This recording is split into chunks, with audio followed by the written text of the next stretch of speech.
Mais en quoi ça se voit, cette attitude? Et regardez dans leurs discours. Regardez dans leurs discours.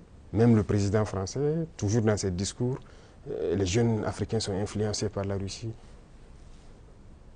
Il le dit. Les médias occidentaux, vous les écoutez souvent. Ils ne passent leur temps qu'à mentir. Et regardez aujourd'hui l'AES qui est un modèle qui est en train de se dessiner.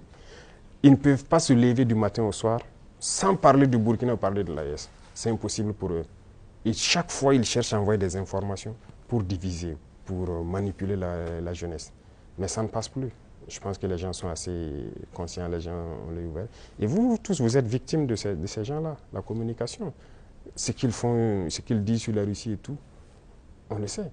Jusqu'à aujourd'hui, il y a des jeunes Africains qui ont les yeux toujours fermés, qui croient à leurs mensonges, le récit de la Seconde Guerre mondiale.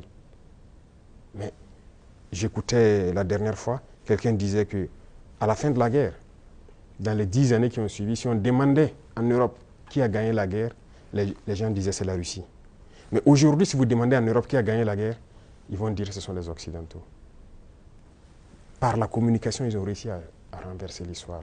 Et l'histoire africaine aussi, ils ont tout manigancé pour faire passer les mensonges. Et ça fait que les jeunes Africains, certains ne connaissent même pas l'histoire de l'Afrique. Qu'est-ce que l'Afrique a fait?